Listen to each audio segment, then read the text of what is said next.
எல்லாருக்கும் வணக்கம். Cheese kitchen click பண்ணதுக்கு ரொம்ப நன்றி. இன்றைக்கி சீஸ் கிச்சன் சேனலில் சப்பாத்திக்கு ஈஸியாக செய்யக்கூடிய ஒரு கிரேவி தான் பார்க்க போகிறோம்.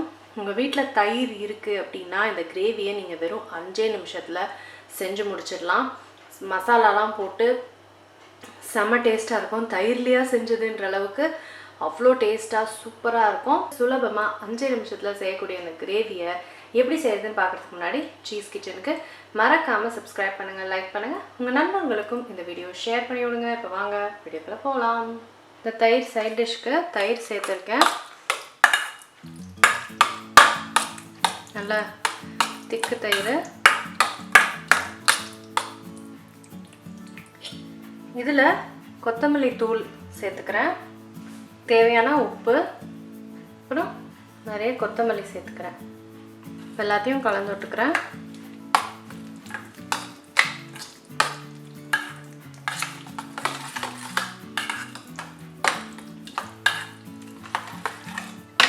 நல்லா கலந்துக்கிட்டேன். இப்போ இதுக்கு தாளிப்பு செஞ்சிடலாம். இப்போ தாளிப்புக்கு எண்ணெய் சேர்த்துக்கிறேன். இதுக்கு வந்து எண்ணெய் நல்லா சேர்த்துக்கோங்க, டேஸ்ட்டாக இருக்கும். எண்ணெயில் கடுகு சேர்த்துக்கிறேன். கடுகு பொரியட்டும். கடுகு வந்து வெடிக்க ஆரம்பிச்சிருச்சு. இப்போ சீரகம் சேர்த்துக்கிறேன், காஞ்ச மிளகாய், அதுக்கப்புறம் இதுக்கு நிறைய பூண்டு சேர்த்துக்கணும். பூண்டு செம ஃப்ளேவரும் டேஸ்ட்டும் கொடுக்கும்.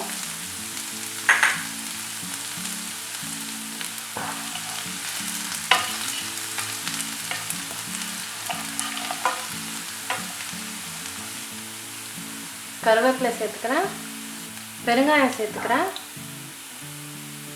இது காரத்துக்கு காஷ்மீரி சில்லி பவுடர் சேர்த்துக்கிறேன். இந்த காரம் மட்டும் இல்லை, நல்லா கலரும் கொடுக்கும். ரொம்ப காரமாக இருக்காது காஷ்மீரி சில்லி பவுடர்.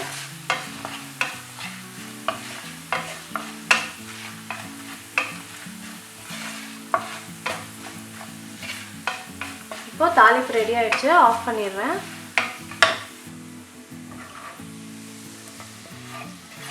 இப்போ அந்த சூப்பர் தாளிப்பை இதில் ஆட் பண்ணிடலாம்.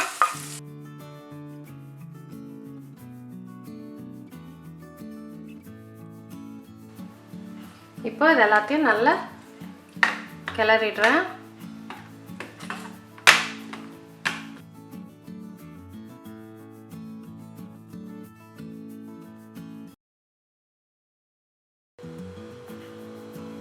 இதில் கடைசியாக இன்னும் கொஞ்சம் கொத்தமல்லி சேர்த்துக்கிறேன்.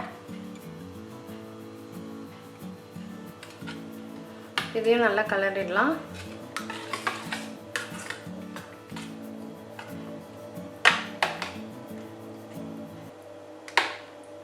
சாலதாக சூப்பரான தயிரில் பண்ண சப்பாத்திக்கு கிரேவி ரெடி ஆகிடுச்சு. நான் வந்து சப்பாத்தியோட டேஸ்ட் பண்ண போகிறேன்.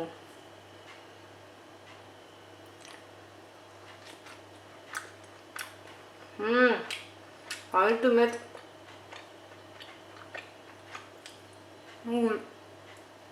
சான்ஸ் இல்லை, செம்மையாக இருக்கு. ரொம்ப ரொம்ப டிஃப்ரெண்ட்டாக, ரொம்ப டேஸ்ட்டாக இருக்குது. கண்டிப்பாக ட்ரை பண்ணி பாருங்கள். எவ்வளோ ஈஸியாக ஜஸ்ட் 5 நிமிஷத்தில் அந்த கிரேவியை செஞ்சு முடித்தோம். அவ்வளோ டேஸ்ட்டாகவும் இருக்கும். கண்டிப்பாக ட்ரை பண்ணி பாருங்கள், டிசப்பாயிண்ட் ஆக மாட்டீங்க. நான் உங்களை சீக்கிரமாக அடுத்த வீடியோவில் சந்திக்கிறேன். வணக்கம். இருங்க எங்கே போகிறீங்க? இந்த 2 வீடியோஸும் கண்டிப்பாக உங்களுக்கு பிடிக்கும். கிளிக் பண்ணி பாருங்கள்.